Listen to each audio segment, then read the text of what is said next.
Okay, Schaeffer, come on up. Let's go. Okay, this is Schaeffer Cox. I'm going to let him introduce himself, okay? He does a better job of that. Here you go.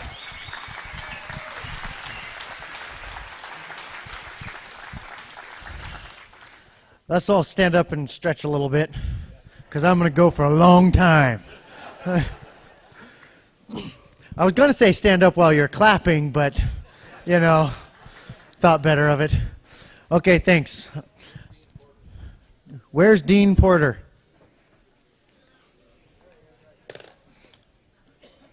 Oh, no. Let me see if I can open this. TSA might have messed it up, you know. I told them I wouldn't unlock this last time I went through security. And they said, why not? And I thought, oh, shoot. My Constitution's in there. so I had to open it up to show them why not. Anyway, you know, we're going to hell in a freight train, you know. But it's okay to laugh about it a little bit here and there. And I want to talk about that for a second. Be real frank about that. I know why you guys are here. Okay? I know why you're here. And you know what? I've been traveling all over the country, and Alaska's my favorite place. A lot of people there show up, but we're all here for the same reason. It's because we know in our gut that something is horribly wrong. You don't have to be told. Nobody told you that something was wrong. You know, because you have a heart and a spirit and a mind that's perceptive to those things. And you got a sense, and you know when something bad is going on. And I don't know about you, but well, I think I do know about you, but I'm going to tell you how I feel anyway. The way that I feel when I look around at this current debacle that we have and that's been building for years and years is I feel like there's just this huge power out there that's just incomprehensible, even to think about influencing it, let alone stopping it. And all I want is just to be free and to respect other people and have them respect me and to be protected by the law and do what I want, you know, and have freedom. That's all I want. And I don't know how to argue that from all the nitty-gritty statutes and everything like that. And I don't understand all the ins and outs of this giant monster that's coming our way and bulldozing over our freedom. But I feel in my gut a resentment, and I think that you identify with this, that you shouldn't have to understand all that stuff. You shouldn't have to understand all that stuff. And that our rights are rights, and we shouldn't have to buy our rights with hassle. We shouldn't have to you know, combat this giant monster with all this specialized knowledge and all this money and you know, win and get our rights. You know, you hear about these guys that fought the IRS or fought the ATF or anything like this, and they're like, yeah, I beat them. It took me 30 years and $17,000. And you're like, that sounds like a prison sentence. 30 years and $17,000. You know, who's the real winner here? You know, they got you. They just got you the other way. You know, you might have won, but you were dead right. That just makes me sick. And it makes a lot of people sick. And we know that our nation, you know, we feel that it's getting wobbly and it's worrying us. We see this looming power. We see these videos like we saw today that they can just lock you up for any reason without a phone call or nothing. You just disappear. And so we show up here. Why? Because we don't know what else to do. And what we get told so many times that feels like you got kicked in the teeth with a government-issued boot is all you can do is you can beg the tyrant to change.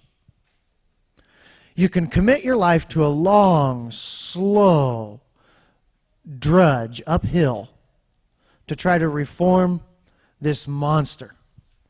And your heart just sinks. You're like, oh gosh, is that really the price of freedom? Is that our only chance?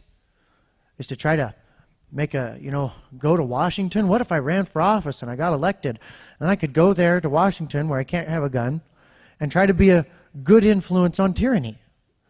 And people think, oh, it just makes your heart sink. And we come to these meetings and we leave here with this list that goes down to the floor of things that you can do, and well, you keep begging them, and you can keep kissing the ring, and maybe they'll hear you if there's enough of us. Well, you know what? That doesn't really resonate with my spirit. And I can't really come out and say there's anything wrong with that stuff. But I tell you what, it doesn't make me jump out of my chair either. And I want to tell you, I just am really excited to tell you some pretty unconventional but pretty cool stuff that we've been pioneering in Alaska. Actually, you know what? We're not pioneering it, because people throughout all of human history have done this. But we're pioneering it in human memory. There's nobody alive who really remembers this, at least not in this country. I can't wait to get to that. But first I want to hit a couple of points about this giant monster that we're trying to reform, okay? I want to explain how it works and how they got us. So I'm young, I got good eyes, I can read my notes down there. All right. The first thing that we're up against that we've got to understand our enemy. And you got to, be honest about who your enemy is. And that is anyone who would take away from us the freedoms that God gave us. Anybody who, when you ask them what their authority is, their only answer is because I said so, is tyranny, and that's our enemy.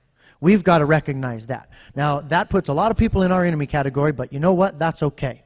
Let's first talk about the money situation. This is the main tool of tyranny. And this all comes down to legal theory, which I'm really excited to talk about, because that's how we got so far off base in this country. All right? So that's what really allowed the monetary debacle to be here. But we got to understand the monetary debacle because it's the main tool. It really is the teeth of the beast. Here's how it works. All right? The Federal Reserve, which is not federal or reserve, it's just like a cooperative of private banks that are named after their best customer. Okay?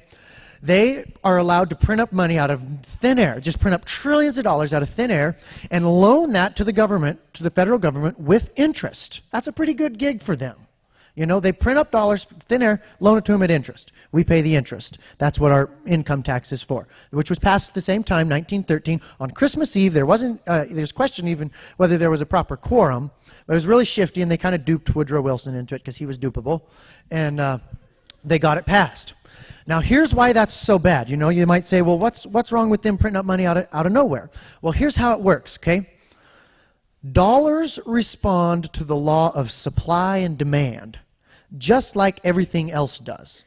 When the number of dollars in existence goes up, the value of each one of those dollars goes down.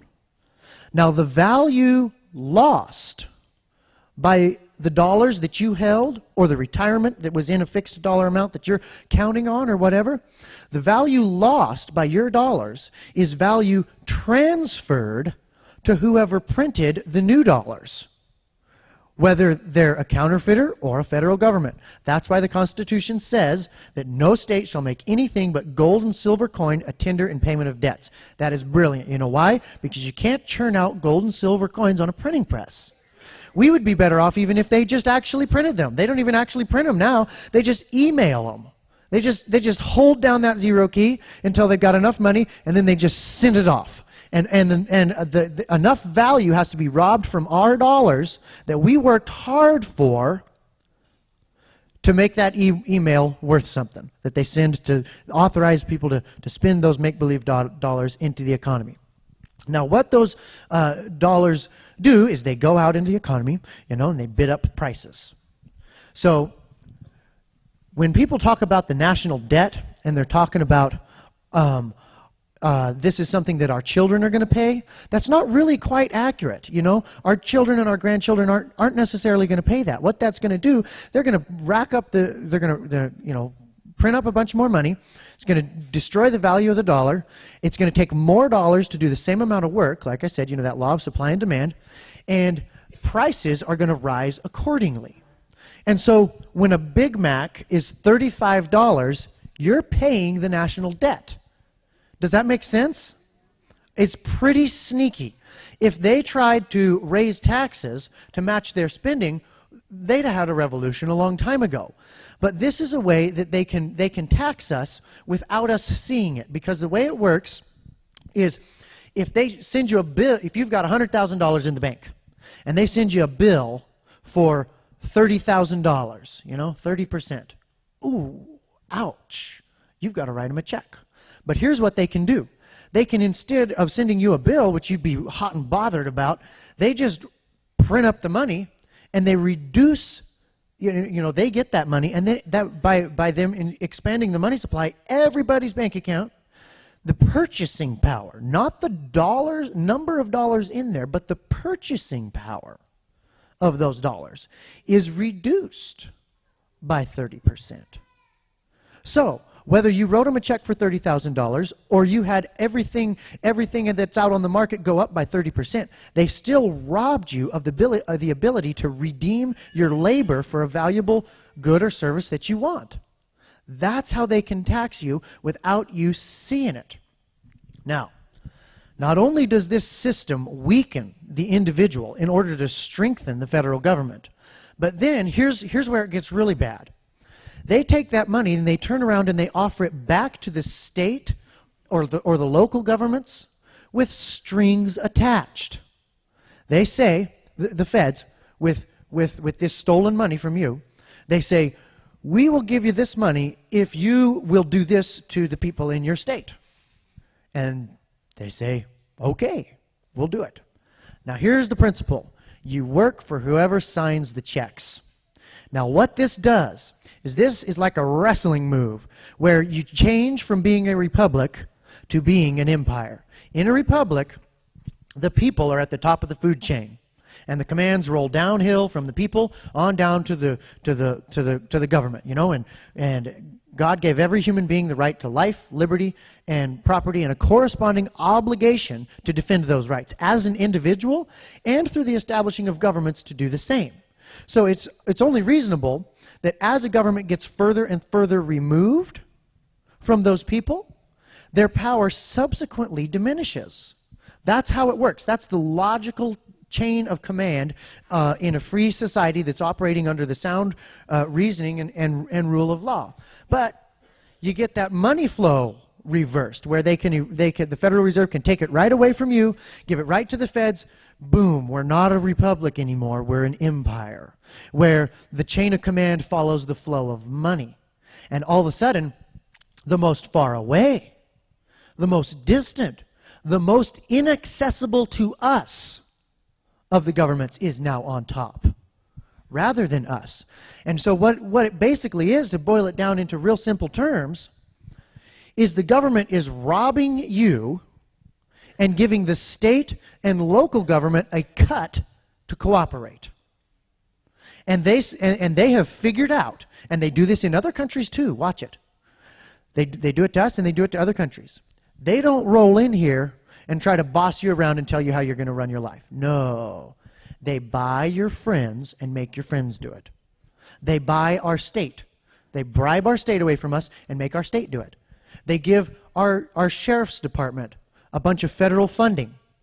And then when we go to the sheriff and we say, hey, sheriff, we elected you. You are very close to the source of authority, which is us. We want you to protect us from anybody who's going to trample on our rights, no matter what they call themselves, no matter how they're organized. We want you to do that, all right? And he says, ooh, I don't know. Those people you want me to protect you from make up a pretty considerable portion of our budget. And so you've got this sheriff with torn allegiance, because we're no longer a free republic. We're a monetary, inflationary empire. Does that make sense? You got that? That is huge.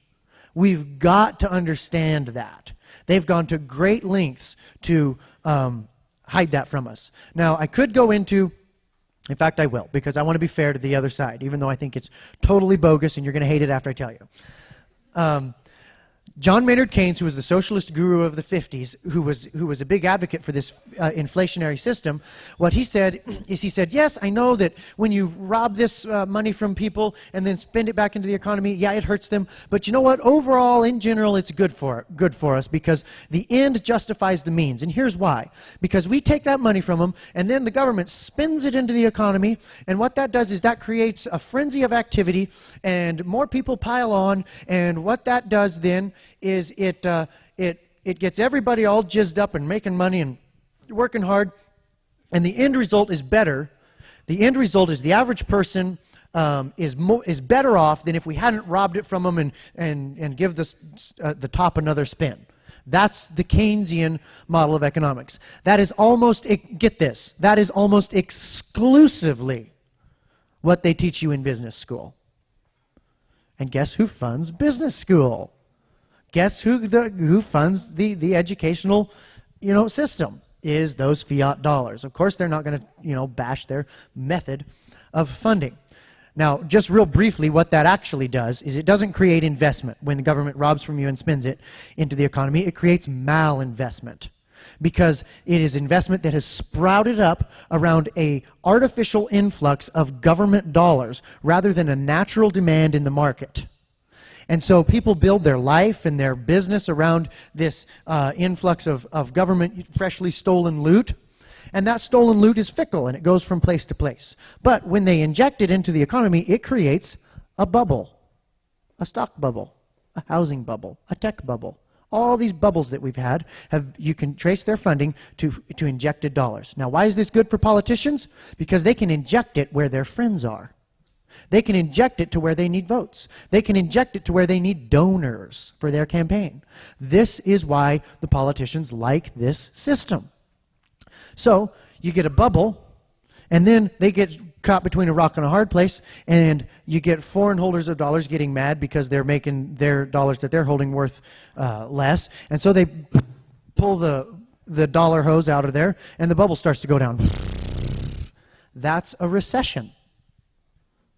You know what they taught me in high school, in the high school textbook? I was homeschooled, but they taught in the high school textbook, depressions are causeless anomalies. End quote. That's what they taught us. That's FDR, okay? This is the monetary system, okay? I've spent enough time on it. That's all on that. The next thing that we got to understand about how our system works is that, you know what, our senators and our congressmen in Washington, they're not nearly as powerful as you might think. One thing that I've learned from dealing with government and talking to these guys and trying to get down to the nitty-gritty of why can we not be free, why can we not do this, is they are afraid of the agencies. They're afraid of the IRS, the ATF, the DEC, all these other alphabet soup agencies, because what you do is you get this kind of a separate animal from government. In our government, we're supposed to have the judicial that reviews and applies, the executive that implements it, and the legislative that writes it. And what you do is you get an agency or a bureau. What the heck's a bureau? We had ATF come to one of our meetings like this. We had 1,000 people, and we asked them, what's a bureau? They didn't know. I said, well, do you know what an agency is? No, they didn't know that either. Well, we got the Internal Revenue Service. What's a service? They didn't know that either. We got the Transportation Security Administration. What's an administration? What are these things? Certainly you know what you are. They didn't know. We called the agencies and the services. They didn't know either. I don't know. I've worked here for 30 years. I never thought that question. It's like they were like Dilbert, They worked there all this life in this cubicle, and they don't know why or what they do. They didn't even know what those words meant. But I think there's something big under there with who they're accountable to. And I think we got to dig that up. And I've been trying, but it's buried deep. I haven't found it yet. When it is, I'll send you an email. When I find out what a bureau is, I'll send you an email. Anyway, these bureaus and all these things, these animals, we don't know what they are, these unidentified species of government, They consolidate all three functions of government into one. They create regulations that have the force of law. They have their own enforcers that come out and kick your door in to make sure you're doing it. That's a legislative function to make the rules. It's an executive function to kick in your door. And then when you get dragged out of there with zip ties on your hand, you go before them, and you have a judicial function, and they review it themselves with an administrative hearing. That is the consolidation of all three of those powers. It's a loophole, it's a way to get around the checks and balances, and it's so entrenched, and it is so powerful in this government that we've got, that our congressmen and our senators are scared of it. And you know what it's doing to them? It's making their role of writing legislation almost purely ceremonial. They're kind of just a dog and pony show. And we've got to realize that there's this other creature of government that wasn't intended by the founders that's coming right into our life, you know? We've got to reckon with this. This is some hard, bad stuff, you know? Here she's like, oh, you'll be so happy when you hear this guy, Mona says, you know? And here I am talking about all this horrible stuff, you know? I see your face is dropping, you know? Kicked in the teeth, you know, he says a minute ago, and then he does it. So the other thing that you can do is you can appeal to this government based on the rule of law, okay? You can call them on the carpet. You can go before a court. You can make your case based on logic. You can make your case based on the Constitution and have it all ironed out and all perfect. And you're appealing to them on the merits of law, and they won't hear you.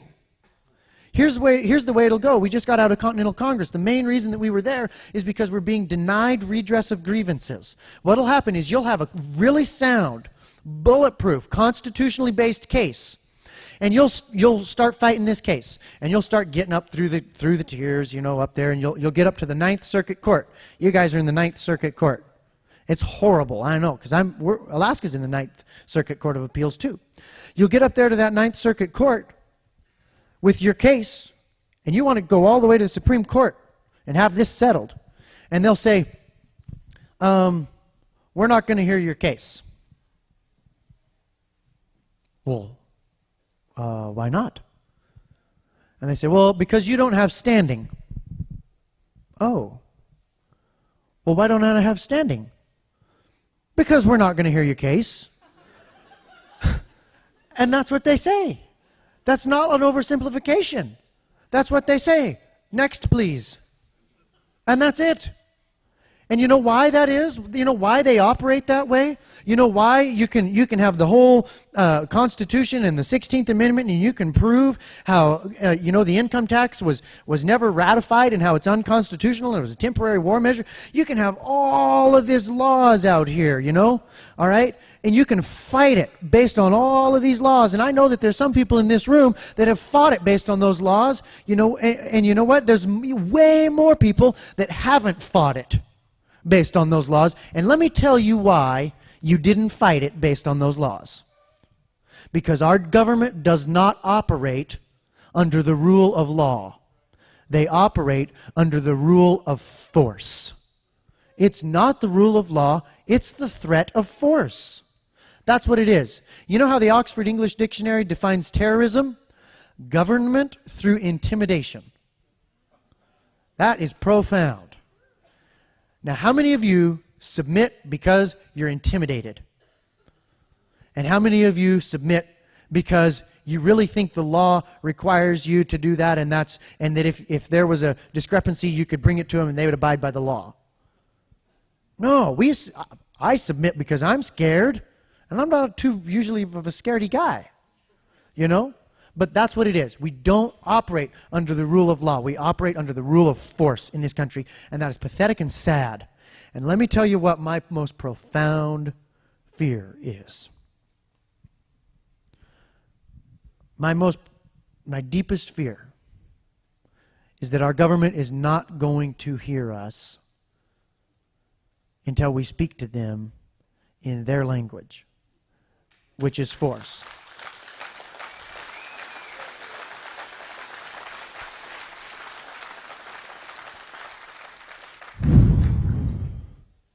Now, that doesn't necessarily mean violence. And don't get me wrong, I'm not against violence. I'm not against violence, okay? I'm not against spilling blood for freedom. I will kill for liberty. You know, everybody asks, would you die for liberty? That's not really the right question to ask. The right question to ask is, would you kill for liberty? Because if you would kill for liberty, it assumes that you would die for liberty. All right? Now, about this speaking to them in their language, force doesn't necessarily have to be violence. It can be just pushing them into submission to the law through nonviolent means. It can be hassling them into such a rock and a hard spot that they just got to do something. But we might not even have to do that, given what I'm going to keep talking about here.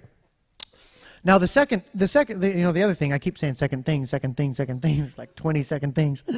I couldn't count the other night, They were like, and the third thing, and the fifth, and everybody correcting me on the counting is like, you're missing the point. I didn't come here to count. I came here to give a big idea. It can be packaged up in any numbers you want. And so anyway, forgive me on that. Here's an idea that, you feel a little bit like you're going out on a limb to say this, or at least I do anyway. But you know what? I really believe it's true. And while I feel like I'm the first one to run out onto the, field of battle with, storm hell with a water pistol to say this, I think that you'll know that it's true in your heart. I don't think that we can beat them at the polls. Now that might sound very defeatist, but let me tell you why. Because you can't overcome votes that are bought and paid for with money that was stolen from you. And they know that. And they know that all they have to do is steal enough money from a broad enough base and give it to just a big enough base to secure their reelection. They've figured it out. They've refined it over the years. And you know what they do? They just keep sending us back into that fruitless eddy of vote them out. If you're mad, vote them out, And then they go behind their closed doors, they snicker, and they go, ha, ha, ha. They'll never be able to overcome all the people that are dependent on the money we rob and give to them. And as long as we keep them just focusing on this one single recourse of if you don't like it, vote them out, they'll go in circles for forever, and we can keep this gig going for years. That's what they say. In fact, I've been there for some of those, And it's just, and then you're like, hey guys, this isn't right. And they're like, look, buddy, you're out of the club, That's the way it goes. So that's why you feel this way. That sinking feeling in your gut that you felt. You've all felt that, right? I've felt that. The sinking feeling in your gut is the expected feeling when somebody says, go do this thing. And you've never put, that's impossible, this impossible task. It's like, oh, there's a freight train coming. Let's all dive in front of it. Maybe we can stop it. That's kind of, it's like, oh, I know it's not going to work. But what else do we have? And so it's like, throw your life into changing this freight train of government. Maybe you'll stop it. Your heart sinks at that. Because at a deep, deep level, you know what I just said. Even if you never put it into words, even if you never heard a speaker lay it out into words, you knew it was there. You sensed it, you smelt it, and you knew what it was. So that's where we are. Now, that leaves us in kind of a bad situation. Let me get some water here. That leaves us in kind of a difficult situation. But you know what? What's a hero without a difficult situation? I'm going to talk about heroes for a second here. Hope that was mine. All right, it is now. All right, I want to tell you a story because I look out here and I see a lot of really great people. I've gone and talked to a lot of different places. Whenever I talk to Montana, I really feel welcome. There is a real kindred spirit. There are pioneers in Alaska, and there are pioneers in Montana, and I really feel like I'm in good company. I didn't say this to Chicago, okay? When I was talking to them, I was like, well, guys, it's a long road, but you can do it if you if you work hard. You know, you can do it. You know, that's what I said to them.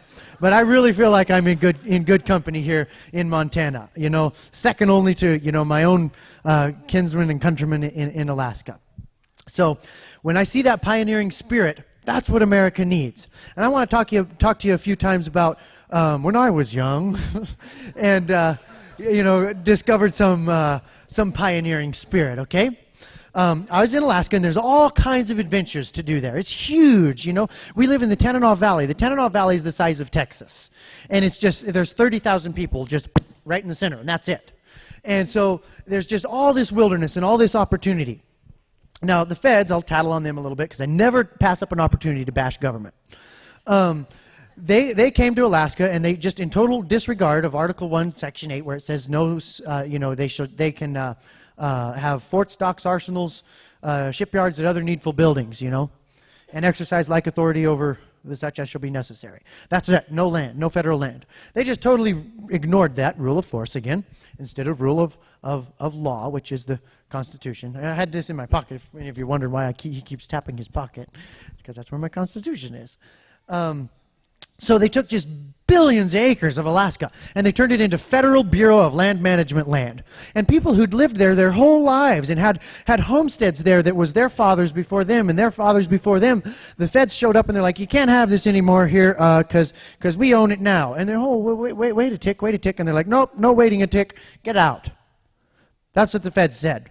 And they said, well, the law says, we don't care what the law says. We got a black helicopter and guys with guns. You know, that's just how they operate. How do you argue with that? So what they did is, instead of fighting people off their land, what they'd do is they'd just wait until these old sourdoughs, miners, homesteaders, whatever, just living off the land out there, minding their own business, been there for generations. They wait till they come to town to get, you know, flour and bullets, and BLM would burn their cabin, burn their homestead. There's a lot of animosity in Alaska towards the feds, and rightfully so, because that is just wrong. So with that being the case, people hide their cabins, you know. They put brush on them and stuff. They make them look like a beaver house, you know, so that the feds won't find them. And this story starts with just one such squatter cabin. That's what they're called, squatter cabins.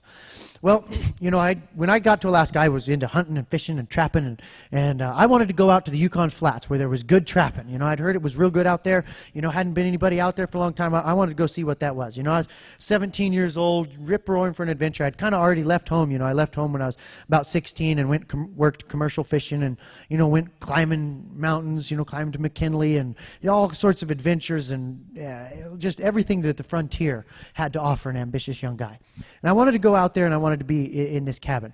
So I got a friend of mine to fly me out there. Secret cabin, nobody knows where it is. And he goes, well, how long do you want to stay out here? And I said, well, 2 weeks. I got 3 or 4 weeks worth of food.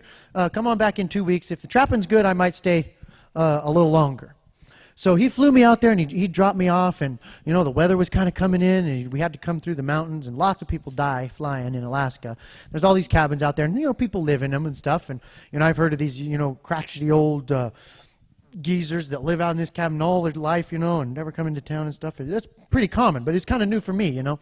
And so he dropped me off out there, and he flew away, and I remember watching that Super Cub take off and shake the skis, and the blast of the prop wash and the snowy ice crystals. It's, you know, 50 below. You know, it's really cold. And it got dropped off there right about Christmas.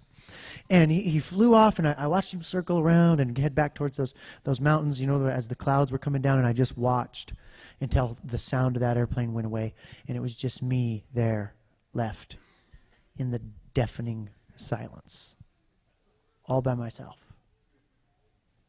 Total isolation. It was 200 miles to the nearest road, and then there was another like 180 miles to the pipeline where there would be a pump station with people. And so I said about that, you know, and I was, you know, getting set up in the cabin and trapping and stuff. I didn't see another person for 6 months. The guy didn't come back for 6 months. Now, I told this story last night, and I forgot to tell people why he didn't come back. So I'll just get to that right now, then get back to the story. He went back to town, and he went to Hawaii. And he told his buddy, hey, go check on this kid out in this cabin. And the guy tried to come out and check on me and got turned around by weather. Then the guy tried to come and check on me again, got turned around by weather, same thing. Then the original pilot got back from Hawaii. And the friend was like, oh, he'll go get him now.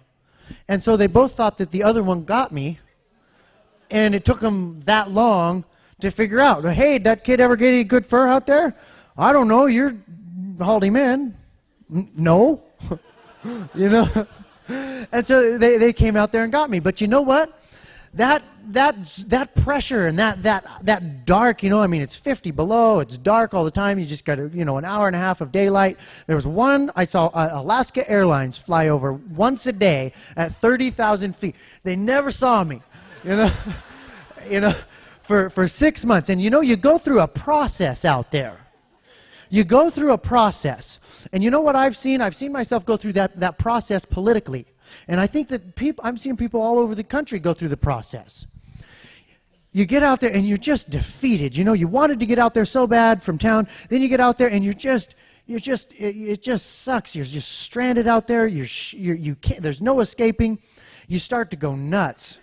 You hate your situation out there. Here you figure that the plane must have crashed and burned, and they thought both of us were in it, or he crashed, they found it, but nobody knows where the squatter cabin is because it's a secret.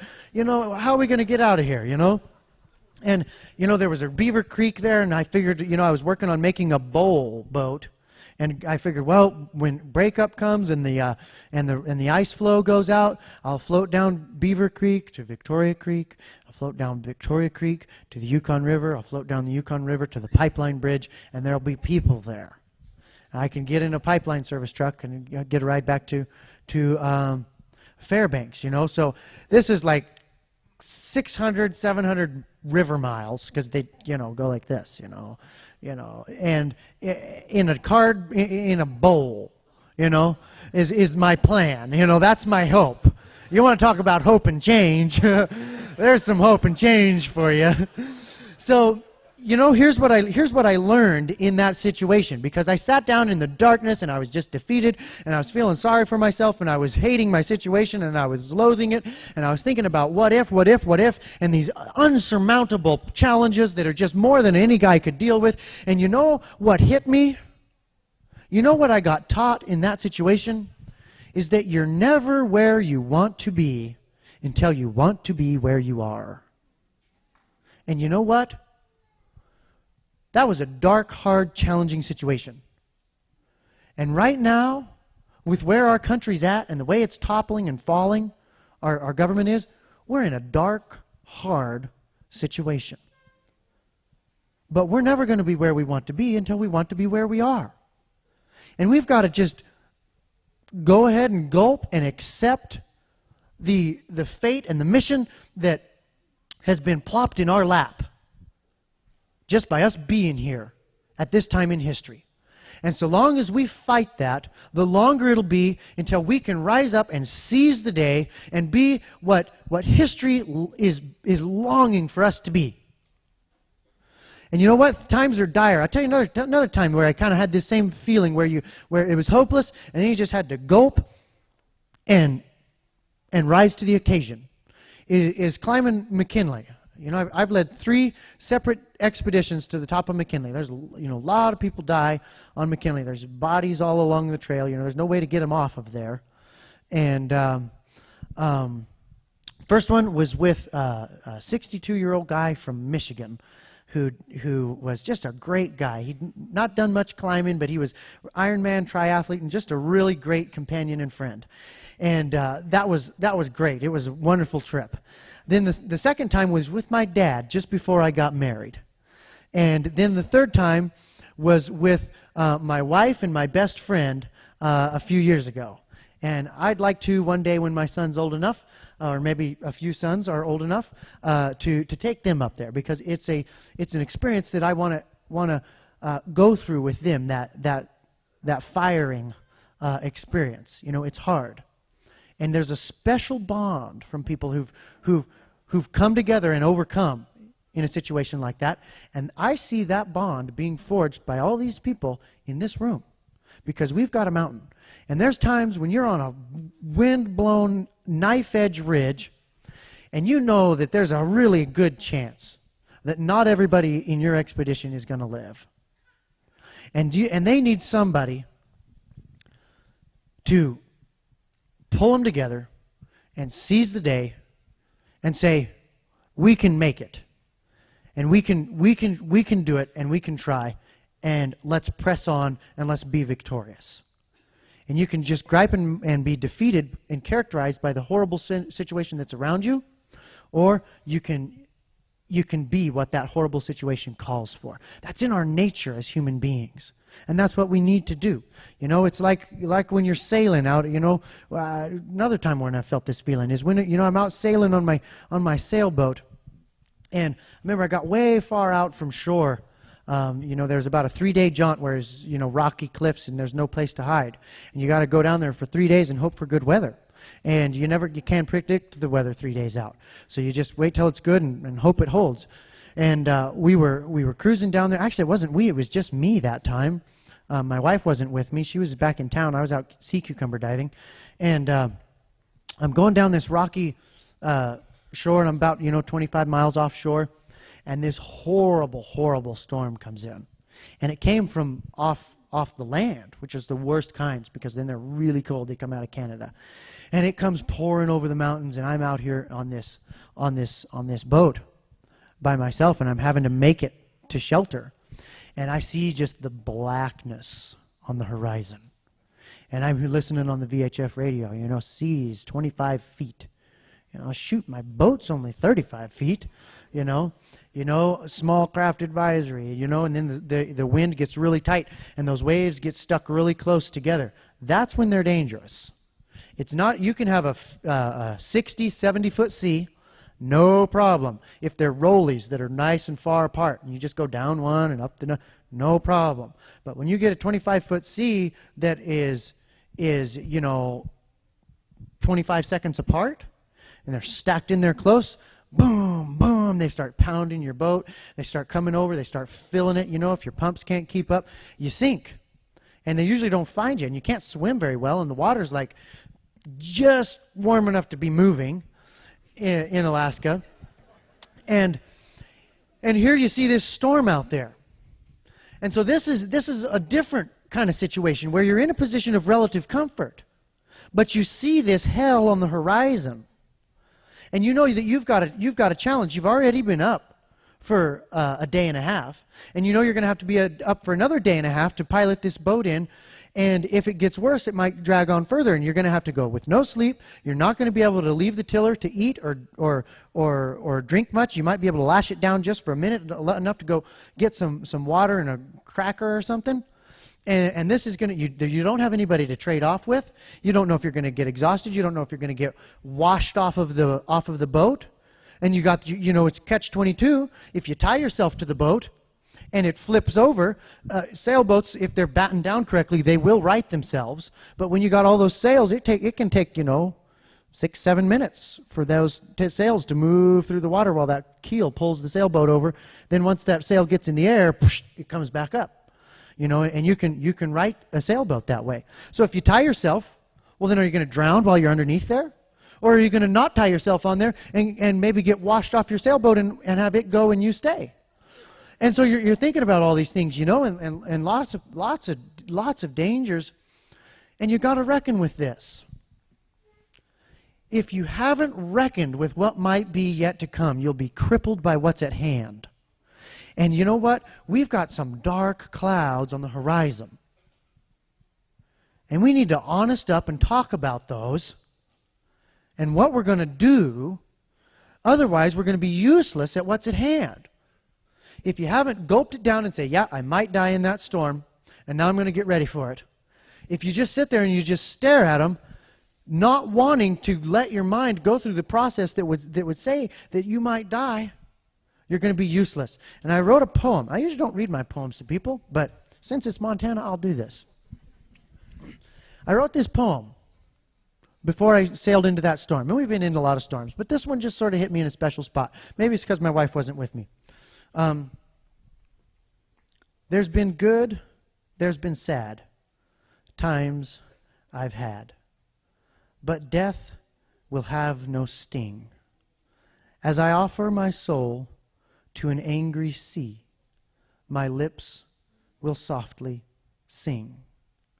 For the time has begun for my toil to be done. My hands now work with ease. For I'm made anew, and I'll wait for you on the shore beneath the seas. Once you've accepted that you're done, you can begin. And that's what we need to do here tonight. That's what we have to do. That's what our children need from us. That's what our country needs. And let's not confuse our government with our country. They're different. And you know what? There's people all across this country that are rising to the occasion, that are meeting the challenge. And there's going to be a bright page on history. Now I want to talk about how we've done that in Fairbanks. So it's not just an idea. All right? How many of you know who Sun Tzu is? I don't either. I just know his name. But he wrote some really good stuff about war. Sun Tzu wrote The Art of War. You know what the 13th rule of war is? Get your enemy to do useless things. They're using that one on us. All right? And we need to recognize it. How many of you can guess what the first rule of war is? Declare war. Seems elementary, but it's really true. If you haven't identified who your enemy is, you will never defeat them. And we need to identify who our enemy is. That is anybody who would threaten or purpose or connive any scheme to take away our liberty, and anyone who cooperates with them. Basically, federal government and people who take their money. And, you know, the international superstates and whatever like that. All right, so declare war. Now let me tell you, once there was a cultural shift in tide in Fairbanks to accept this challenge, here's how we did it. First, we knew that we needed to do things that weren't contingent upon government cooperation for their success. Amen? That would be silly to think that if you've declared an enemy that you are only going to defeat him once you get their permission to defeat them. You'll be waiting a long time. You'll be sending a lot of letters to your congressman before you get one back that says, all right, guys, now's the time. Beat us. All right? Here's what happened. Here's how it all started. I do a lot of TV and radio in Fairbanks, talking about economics mainly and legal theory and stuff like that. And somebody called me after a radio show, and they said, what are we going to do about all these gun laws, man? They're just coming down like a hailstorm. I said, well, I don't know. Let's get together at Denny's and talk about it. 150 people showed up. There were so many people that the fire marshal showed up and was trying to kick us out. And I said, okay, well, hold on, hold your questions, And he wound up staying for the whole meeting and getting right on board and forgot to kick us out. So here's what we wrote up in Denny's. That first meeting, 150 people. The next meeting, 750 people. The next one is about 1,600. Next one, 5,000. Just blah, blah, blah, blah, blah, blah. Went up. Now we got to rent the Carlson Sports Arena, big football stadium, to hold these meetings in. We had Rick Jor come up and speak for us at one of them. We wrote this declaration, all right? This isn't a petition. A petition is asking somebody to do something for you. And you know what? I'm kind of sick of asking other people to do stuff for me. I'm going to tell some people what I'm going to do. You know, the first thing they teach you when you go to counseling is the only person you can change is yourself. And we've kind of got we circulated this thing, and in about 3 months we got about 15,000 signatures in Alaska. I mean, it just went everywhere. I had to get a bigger mailbox because people were sending these to my mailbox all the time. Let me read you this. Now, if you think that this is true, when I'm reading down through here and you're like, you know, that's true, why don't you just stand up and say, yep, that's true. Let it be known that we, the people of Alaska, Montana, stand in recognition of the true principle that whenever a government abandons the purpose for which we have created it, and even becomes hostile towards that which it was once a defender of, it is no longer a fit steward of the political power that is inherent in the people and lent to this government with strict conditions. These conditions are clearly defined in the United States Constitution and understood by the common man. Furthermore, to the extent that our government violates these conditions, they nullify their own authority, at which point it is our right and duty to entrust this power to new stewards who will not depart from the laws that we have given them. This being the case, let it be known that should our government seek to further tax, restrict, register firearms, or otherwise impose on the right that shall not be infringed, thus impairing our ability to exercise the God-given right to self-defense, which precedes all human legislation and is superior to it, that the duty of us good and faithful people will not be to obey them, but to alter or abolish them, and institute new governments, laying its foundation on such principles and organizing its powers in such form as to us shall seem most likely to affect our safety and happiness. You know why you sign this? You know why you stand tonight? It's not to tell the government that. It's to tell all the other people who felt like they were alone that they're not alone. And that the human heart that wants to be free and that wants to be respected by everyone and to respect others is uniform and consistent, and that we're not going to back down on this. That we're not going to deny what's in our heart for anybody. And so you sign this, and you make it public, and you put it in the paper like Mona said. And you know what that does?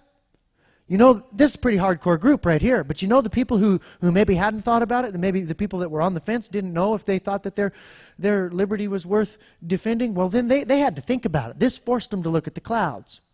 It forced them to put pen to paper and put it where other people can see it. And somebody who's taken a position and made a stand publicly and been bold once before will be far more likely to be bold once again when it is really required of them. So I'm not going to tell you guys what to do down here in your neck of the woods, but I think you ought to sign this. I think you ought to make it public, and I think you ought to send this out as a word of encouragement to every other patriot in Montana. And this is plenty to do it right now. You can sit down. So we did this. This was then a big group of people that were rallied around a principle. And that's the best kind of group, is a group of people that are rallied around a principle. Let me talk about political parties just for a half a second. A political party used to be a group of people who were working together because they were united under commonly shared values and principles. But anymore, what it's become is a strategic alliance for power with no ideological prerequisite whatsoever. And that's really too bad. And we got to kind of recognize that. Now, that doesn't mean that, you know, the idea of some folks working together is bad, but we got to recognize that political parties can wind up being that. So, the Declaration. This started to change the cultural tide in Alaska, because it's really not a battle against the feds, against tyranny, as much as it is a battle for the hearts and minds of your community. You know? And we can be characterized by what we hate in tyranny, but that's just going to get us wrapped around the axle. We're going to come to these meetings, we're going to leave angry, we're going to leave defeated, we're going to feel worn out. It takes a tremendous amount of energy to focus on something negative, and it hurts everybody around you. We need to not do that. We need to be characterized by what we love, not characterized by what we hate. Yeah, I hate tyranny, but you know what? I really love liberty. I love the idea of respecting other people and letting them do whatever they want and letting me do whatever I want and helping each other out like good neighbors. You know, and if somebody's encroaching on you and hurting you, well, I'm going to come to your aid. Because when somebody is making an assault on my neighbor, that's an assault on the principle that's protecting my liberty. And so I'm going to come to the aid of my neighbor, and I'm going to help him defend himself. Because we have a common interest in defending our liberty, because if that gets out of hand, we're both screwed. So, with that principle, a few months after this declaration really started going and people started rallying around these ideas, and we had a philosophical kind of a sway, we started realizing that, you know, government makes a lot of promises. They promise to protect us. You know, I don't think they can do it. They make a lot of promises they haven't kept. It's easy to make a list of the promises they've broken. I bet you I couldn't get a promise that they've kept out of this group here. Or at least not botched up beyond recognition. So here's what we did, a way for people to hang together. You're going to love this, all right? This is really cool. This is something that you can do, that we've done, that's working, that totally doesn't require the man to give you his blessing. You don't have to kiss the ring or worship Caesar to get this to happen. You don't have to talk to your legislator. You don't have to get your sheriff on board. This is a way that people who know what's right can just start doing what's right and put out an open invitation for anybody else to join you. That doesn't make my heart sink like the battle call of go get these crooks to be uncrookified. That one is a tall order. All right? We set up the Liberty Bell system. The Liberty Bell system is an automatic phone system where every freedom lover in Fairbanks can be instantly accessible to the others. Here's how it works. To ring the Liberty Bell, the Liberty Bell operates under the 6,000-year-old common law system and the Fairbanks Common Law Court, which I'll tell you about in a minute. I'm excited about that too. There are only 2 laws in common law. Do all you have agreed to do, and number 2, don't encroach on other people or their property. Simple enough. You're all lawyers now. If you are being harmed by anyone who is breaking one of these laws, you can ring the Liberty Bell. Just call the Liberty Bell operator, who will then send a message instantly to thousands of people in Fairbanks who are willing to assist you. By ringing the Liberty Bell, you agree to stand before the common law court and explain your situation if asked to. And it's got the Liberty Bell number. Now, the scenario where this might happen is, suppose you get pulled over. And cop says, step out of the vehicle. I'm going to search your vehicle. And you say, no, you have a Fourth Amendment restriction that you can't search my vehicle unless you do it the proper way. Get on the ground or I'm going to tase you. I'm going to search your vehicle. Okay. You call the Liberty Bell. And all of a sudden, 500, 600, 700 people show up with their cell phone cameras to watch whatever's going on. You know how this works? Those troopers, they get wicked polite in a real fast hurry. When people are watching, they hop right in line. Yes, sir, no, sir, won't break your constitutional rights, sir, okay. You just have a seat in your car. I'm going to see if I can get a warrant to search your vehicle. You know, meanwhile, everybody's just watching, you know. And, well, they couldn't get a warrant. Have a nice day, you know. And this is a way for us to keep our government accountable. They work for us. We need to pay attention. It's only right. It's only right. Now, we got a little bit of flack from the cops. I'll tell you about that in a little bit. On the flip side of this card, it says, when you receive a Liberty Bell call, number 1, go directly to the given location. Number 2, don't aggravate the situation. Number 3, record everything. Number 4, don't draw conclusions from partial information. And number 5, weigh everything against the Constitution and the 2 laws of common law. Under common law, you know, there's 2 laws. Do all you've agreed to do, and don't encroach on other people or their property. The first one, do all you've agreed to do, that's the basis of all contract law. And don't encroach on other people or their property, that's the basis of all criminal law. And we have to understand that the Constitution is contract law. It is between a people and an entity that they created to help them defend their rights. It's contract law. And you got to understand what a breach of contract means. Heavy stuff, but it's real basic, huh? try to explain this to the DA. He came to our last meeting. It was a meeting like this. We had the DA front and center heckling. It was beautiful. All right. All right. To be added as a Liberty Bell responder, you must understand and agree with the spirit of the Liberty Bell system. Fair enough. Be willing to respond to a call. Yeah, that's a given. And email your cell phone number and name of service provider to libertybell911@gmail.com. And then it has for more information, call this number. This Liberty Bell system took all those people that signed that declaration and turned them into a group of folks that are not going to let any one of us be singled off and bullied out of our God-given, constitutionally recognized rights. That's something that we just did. We didn't ask anybody's permission. We just did it under our natural right. You know, John Locke, who's a swell chap, says that the rights of law and self-defense belong to men and not as members of society. That's true. And we can create a contract and subcontract out that right to a government to help us defend our rights. The Declaration of Independence says that to secure these rights, governments are instituted among men. It didn't say to do what the electorate says, governments are instituted among men. It didn't say to manage everything real good, governments are instituted among men.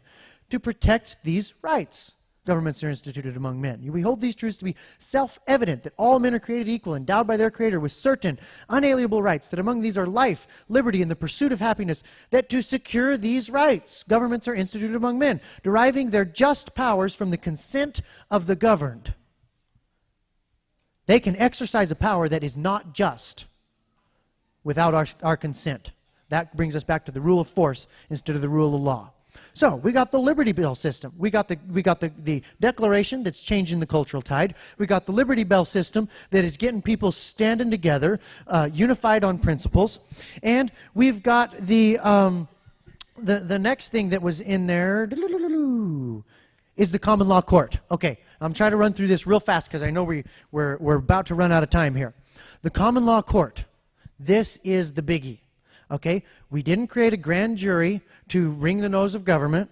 We didn't create a grand jury just to indict some politicians and pick a fight with the government. You know, oh, we're going to make a grand jury and stick it to the man. You know, the man gets mad when you do that. Here's what we did. We said, our government is a joke. They're so broke, nobody will loan them money. They're so far in the hole, they'll never get out. They've got so many balls in the air trying to juggle that it's all going to come crashing down. They've got 1 foot in the grave and 1 foot on a banana peel. And they can't keep this up. And it would be the height of ignorance and arrogance to think that the fate of our republic would be any different than all of the other republics in all of human history that got to this totalitarian point where you have human beings trying to play God, they can't quite pull it off, and they collapse in on themselves. That's where we are, folks. We don't need to gun down the beast. The only entity that is strong enough to destroy this beast of tyranny that's been lording it over us for so long is that beast of tyranny. And they are doing a plenty good job without our help. So you know what? I got a different perspective when I see these bailouts. Great. Keep at it. Let's have one every Friday. You know? I'm not into ripping Band-Aids off slow. Let's just get this done with. Carry on, my wayward son. There'll be peace when you are done. You know? Get on with it. And what we're doing is instead of trying to salvage and save and reform this thing that we just know in our guts is beyond repair, we're just getting ready to rebuild. Oh, the relief. You don't have to unpickle the pickle. You can get a new cucumber. And that's what we're doing. It's baked in the cake.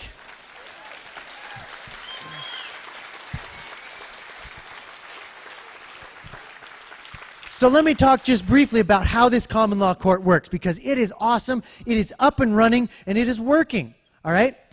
What is law? That's the first thing we've got to understand, okay? What we think of usually when we think of law right now, and we've got to unlearn this, and Lord knows the only thing harder than learning is unlearning, am I right? All right, when we think of law, we think law is whatever the government says. That's not law. That's statutes and codes, all right? And they're fickle and they're made by human beings. They can be unmade as quick as they can be made. Law, the laws of human interaction, the laws of proper human conduct are no different than the laws of mathematics or the laws of physics. They were created once. They cannot be changed. They can only be discovered and applied. They have the same source, the same origin as the laws of physics and the laws of mathematics. God made them once. He put them into spin in this globe, and whether we ignore them or not, they're there. Their forces are at work in our lives. They're working their magic on us. It's inescapable. They're scientifically provable to the extent that people follow the natural law, the common law, the higher law, things get better. And when people ignore it, things get worse. And usually the largest violators of these are governments. Because political power now is attaining the privilege of using force on people who have not hurt anyone. Law is force, pure and simple. And the only time that the use of force is appropriate, whether you're an individual or a government, is to defend, never to aggress. And we, in America, today, shoot, the whole world today, have gone so far, we've lost sight of law being a defensive mechanism. And all we see is law as a way to hurt others, a way to exert coercion and force over others.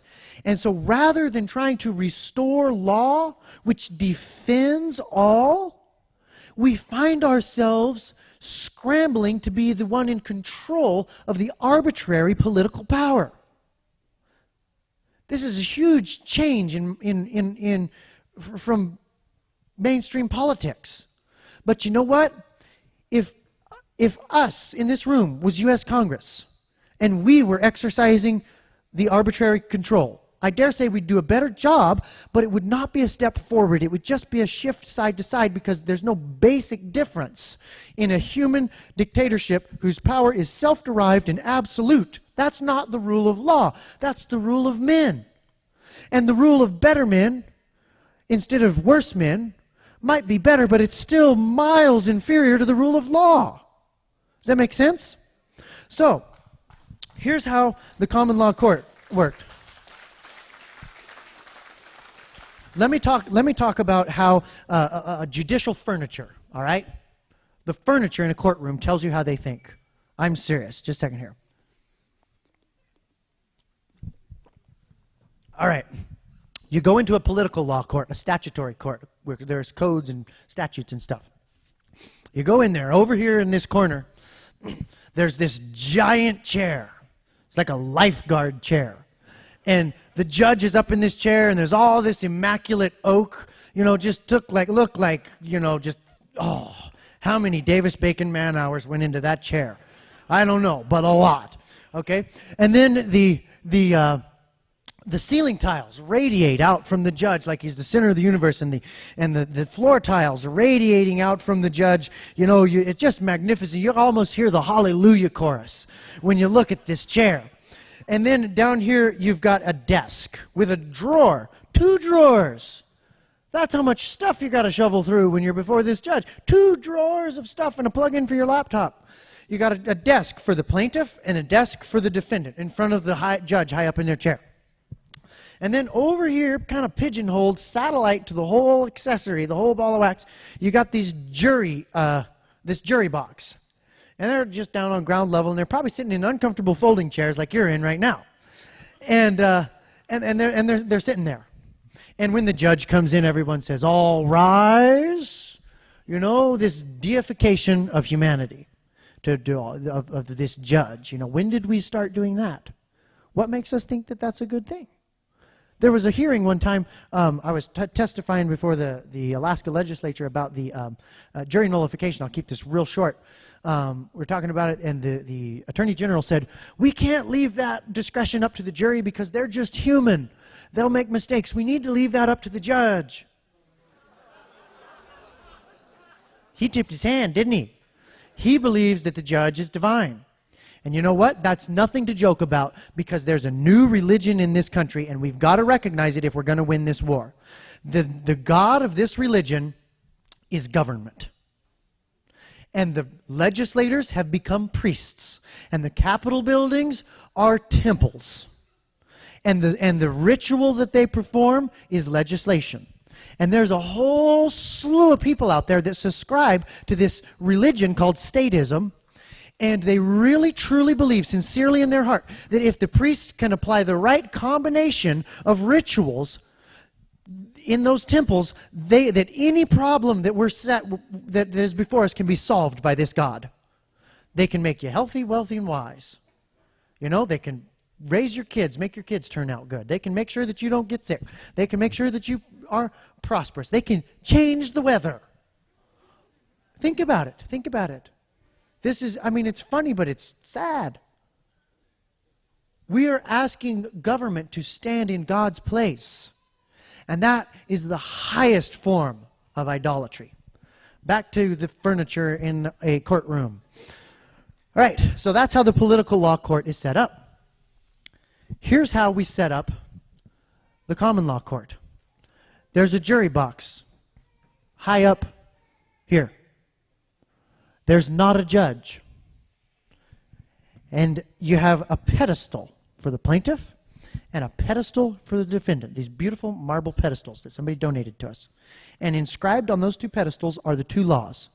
Do all that you have agreed to do, and don't encroach on other people or their property.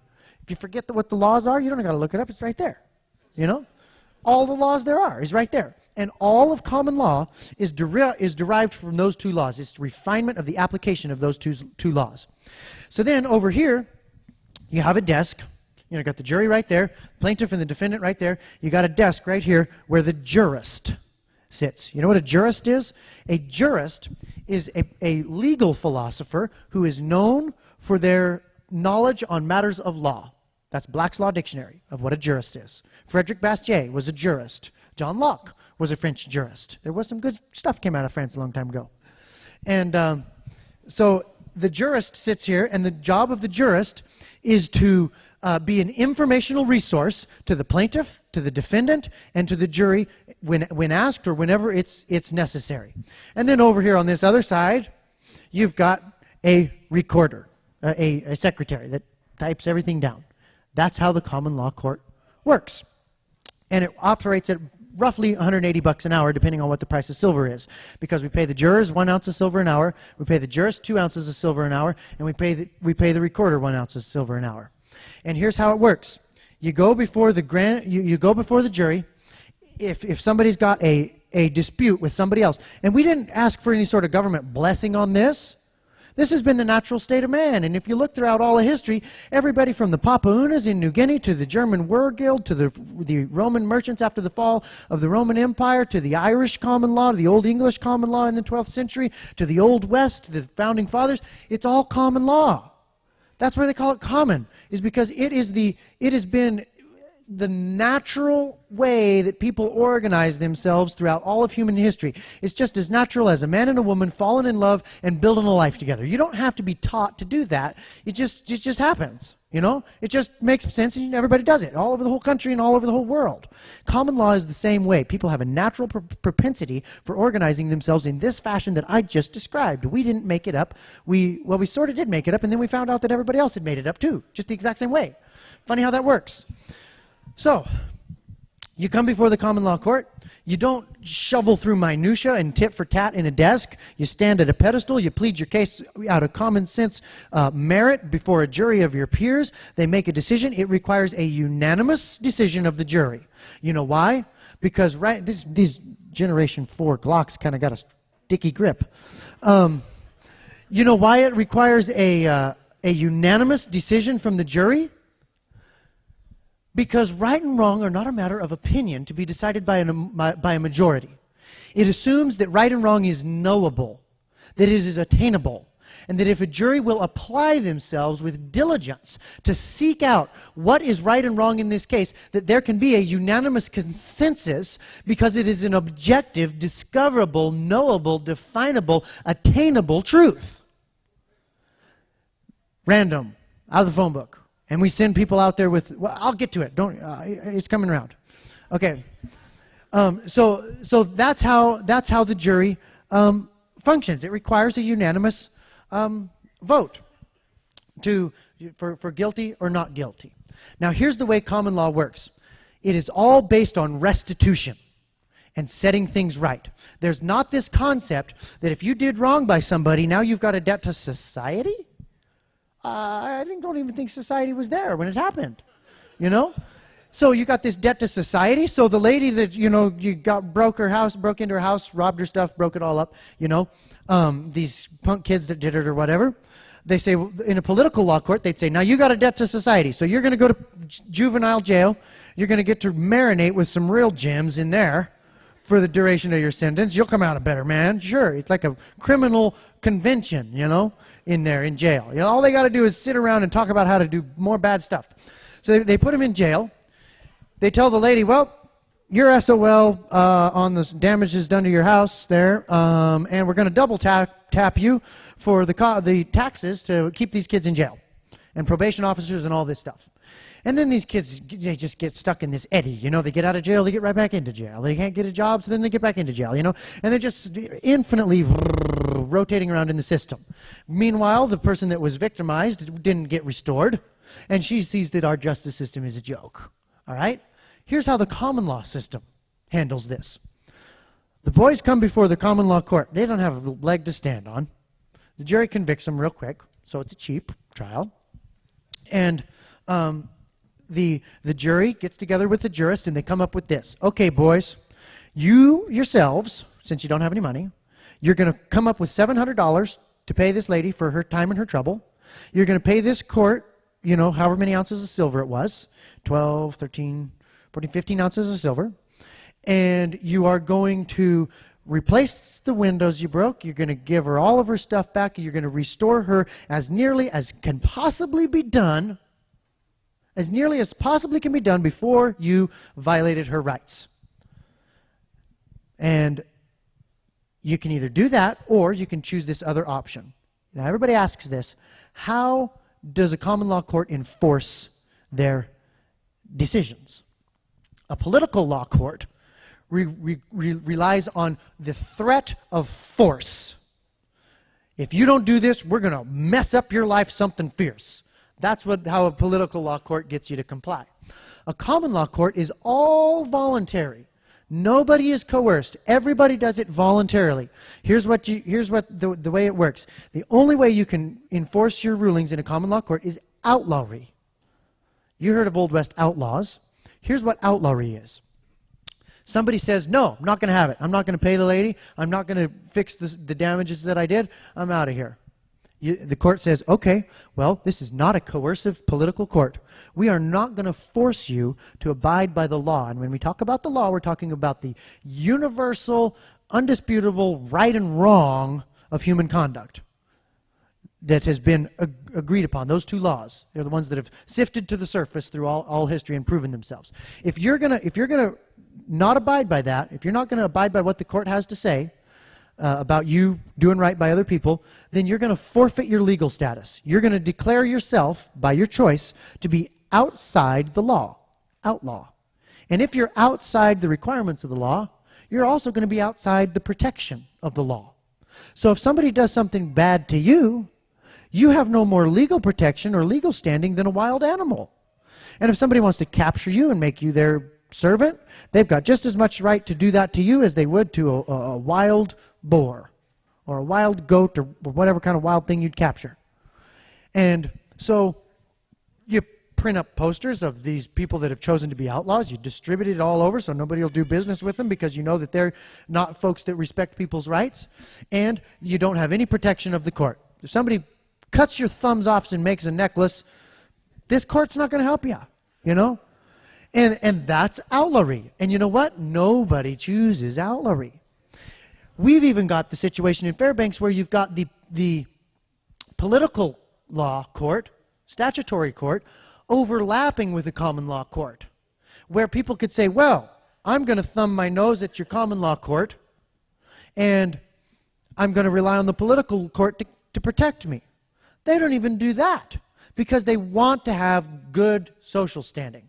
And you also tell them, well, you know, when it hits the fan, and we've all talked about it hitting the fan, this protection will go away for you, and it'll be open season on you, and there's no coming back and regaining your legal standing. So you'd better, if you're going to function in a civil society, you'd better get on the ball and do it right now. And they say, okay. Now this process, this common law process, as opposed to the political law process, is redemptive all around. The woman whose house got broken into, she's redeemed. It's all put back. It's back how it used to be. Nobody bore the burden except the one who made the offense. So it didn't victimize all the taxpayers in the process. And most importantly, the ones who committed the crime, the one who violated the rights of others, redeems themselves by making restitution and walks out of that court and walks away from having made that restitution with a new opportunity. It's redemptive. It's restoration. People know in their heart that this is good. And this is what's guaranteed to us. Now, for those of you who are thinking, well, he lost me at the court, all right? It is guaranteed to us in the Seventh Amendment. This was great.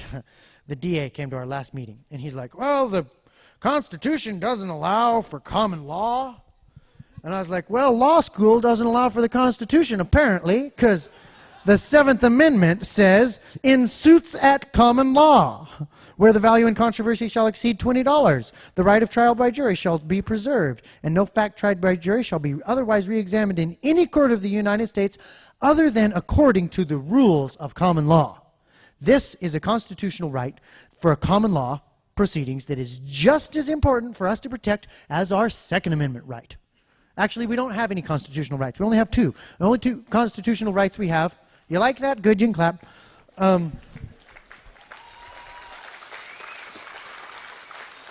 And we don't need their permission or blessing to do it. We don't need their permission or blessing to do it. That's the key point. So anyway, that's how the common law court is working. How do we select juries? Totally random. You send a couple of guys out there with a summons. You say, you've been randomly selected for jury duty. We're not going to force you, but you get paid an ounce of silver an hour if you want to come down and sit on this jury on a Thursday night. And most people say, okay, I'll do that, you know. And the compulsory process for, well, we're getting into the minutia. I've been talking with some other people about how you could maybe make one of these around here, because it's beautiful. And when this whole thing, this whole joke of government that we have right now comes crumbling down, we want to have something, because I'm afraid of tyranny of the mob, you know, because that's just as bad. Anarchy and tyranny of the mob is just, anarchy and tyranny of the mob are kind of different, but tyranny of the mob is just as bad as tyranny of the elite, because they're faceless. And we have a duty to protect some sort of order, even if it is just amongst ourselves. So that's how the common law court is working. And then the next thing that we did is we created a militia. Everybody kind of a little bit timid about that, you know. But you know what? One thing that we went over and I know I'm going over. I'm here. I'm going to wrap up real quick. One thing that we went over at Continental Congress is that the states are in violation of the Second Amendment because of our absence of citizens' militias. And that's nobody's responsibility but our own. That's our own fault. And so we created a militia. And there are 3,500 armed, well-trained men under my command in Fairbanks right now. And they are...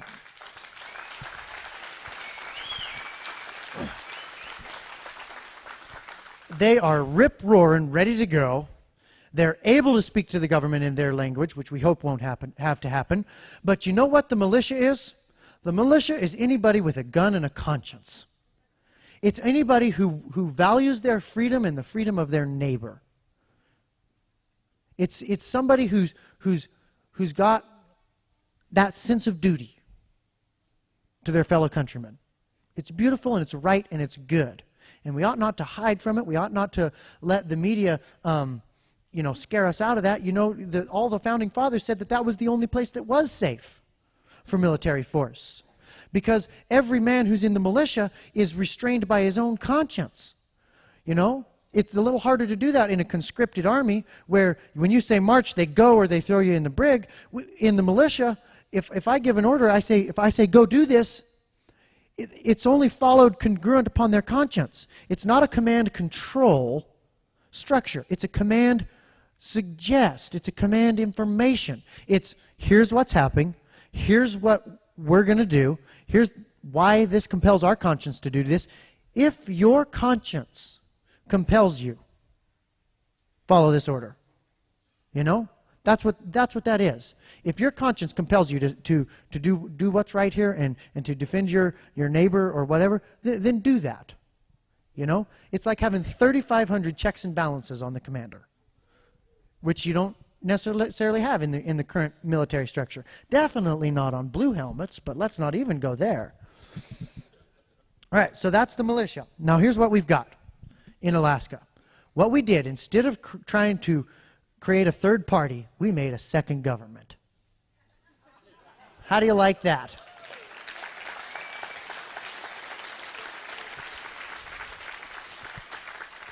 Now here's the distinction, okay? First, let me tell you the three parts. There's the judicial, which we talked about. There's the militia, and there's the executive. The executive is the go-to guy. He's the gripe receiver. The judicial, protects the rights of all and helps defend people's rights. And the militia is force, to stop people that would destroy that. That's all the Israelites had. They had the Levites as their courts, they had Moses as their executive, and every man carried a sword. And I would pitch this idea to you, that maybe, just maybe, anything beyond those three is just a tool of tyranny. That's all you really need to protect the rights of free people. You don't really need any more than that. And I'm afraid that anything beyond that might just be a means for a few to dominate the many, which is what we're all sick of. That's why we're here in this warehouse talking about how to stop that. Now let me give you a couple words of caution about this, creating this system, because other folks have done it before. It cannot be created in order to attack or antagonize the existing government. Let them crap in their own nest and bring themselves down under their own power. We're not there to do that to them. All right?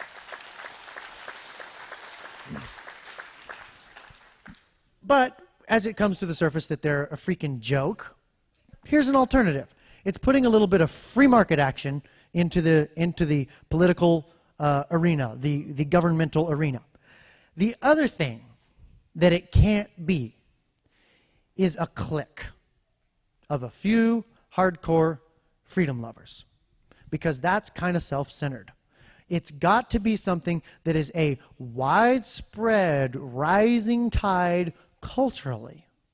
You have to win the hearts and minds of your community. You have to win the respect of people, and that's what this common law court is doing. We're not taking any cases with indictments against government.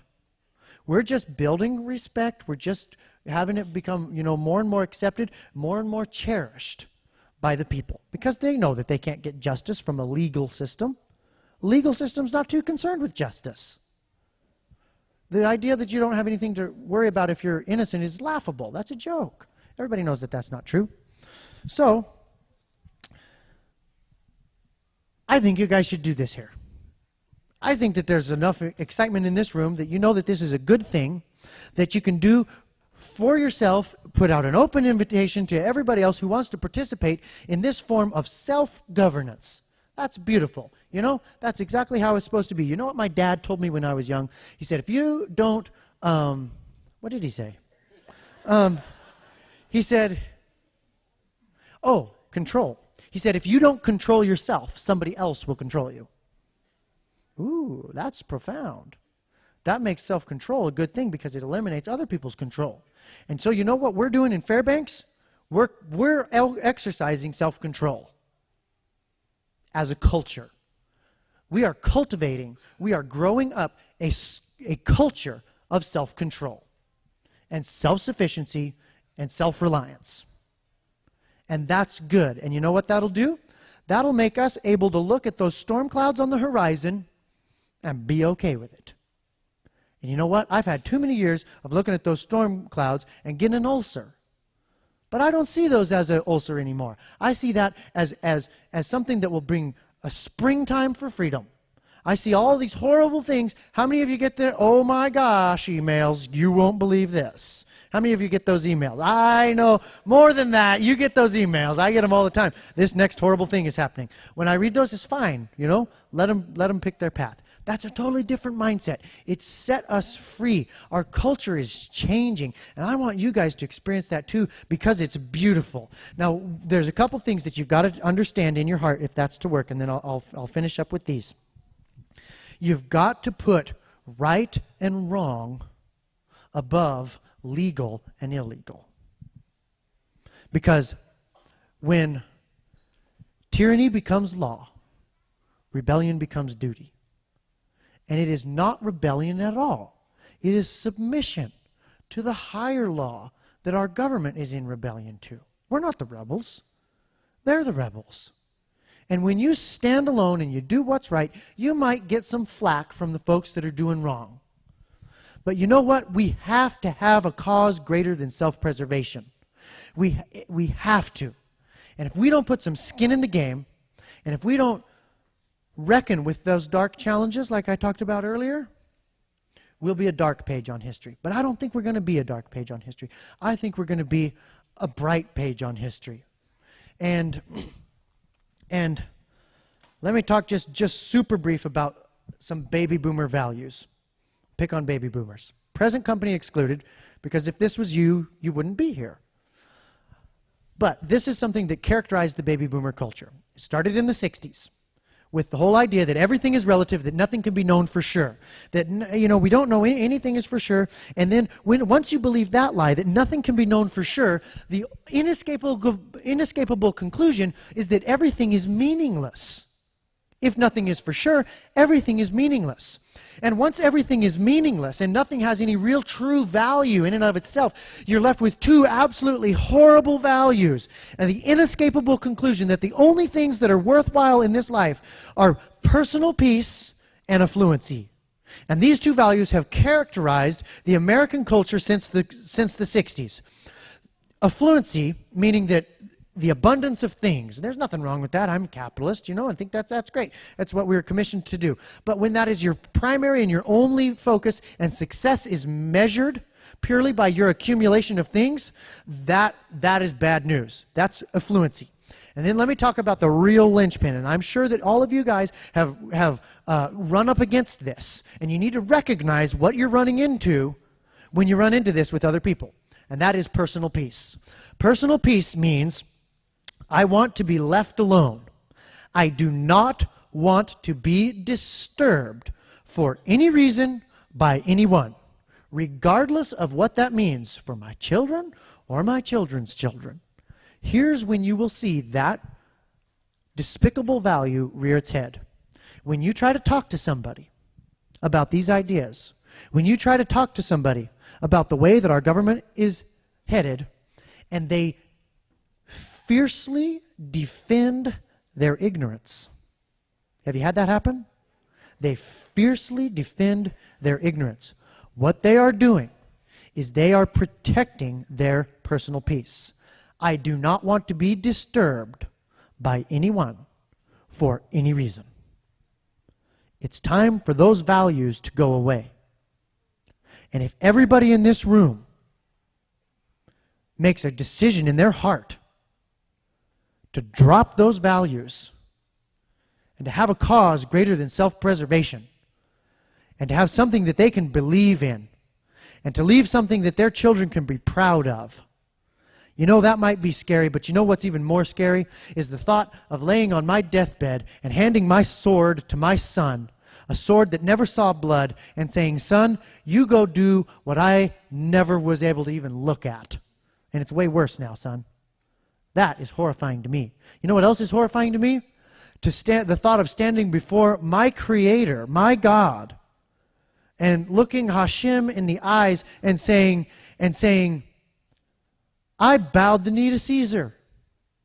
I kissed the ring to get by. And I turned my back on right and wrong that you put into spin. And I bowed the knee. That is horrifying. That makes the 3 o'clock knock and ATF and IRS and all those guys a little less scary. It puts them in perspective. We need to have those be our values. And so I would leave you with this: a mission and a calling to do these 5 things. Actually, I'm not even going to tell you the 5 things. Well, I will. But it's not the mission and the calling. If you like them, do them. If you don't, that's fine. I don't like being bossed around. I won't boss you around. Sign the Declaration, set up a Liberty Bell system, start a militia, get a common law court going, and discover your leaders. Who's going to be the leaders? Who's going to be the leaders here? You got to discover them. You know, there's a challenge to be met, and there's going to be folks. I think there's going to be folks in this room that rise up to be heroes and seize the day. You need to identify those people in your midst. You need to support them. You need to look after them, and you need to cultivate that, because that is what we need. That is what freedom needs. Now, here's the mission that I'll leave you with. We don't need to gun down the beast. Liberty always wins, because tyranny self-destructs. What we need to do, and here's the mission, and I want you guys all to strongly consider this being your mission, is that we need to guard the seeds of liberty. We need to guard the precious gems of freedom that are recognized in our founding documents. We need to take those seeds of liberty and we need to protect those through this fiery shakeout of the natural consequences of the irresponsible actions of our run-amok government. We need to shelter and guard those seeds of liberty and carry those through the flame and through the fire to the other side and plant those in the fertile soil when the smoke clears, so that there can be hope for a brighter day after the devastating consequences of the horrible rebellion that our government has given to us. Let's be characterized by what we love and work towards that, and let what we hate run its own natural course. That's my appeal, and I know that you will seize the day. Thank you.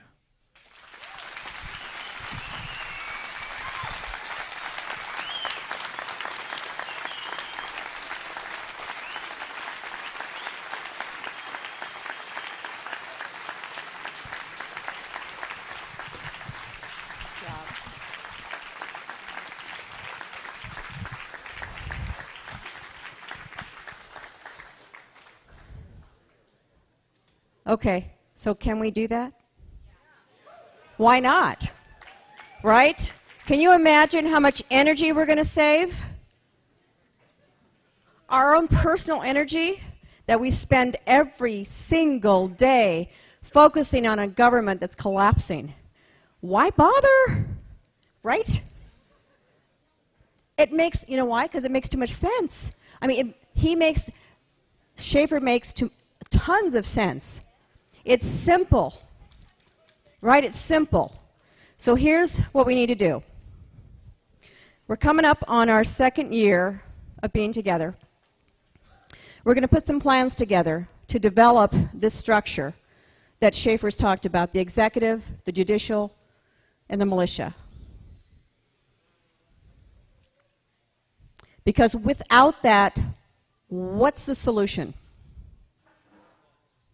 There's no solution other than this, that I can see, that I can feel, or that I can wrap my arms around.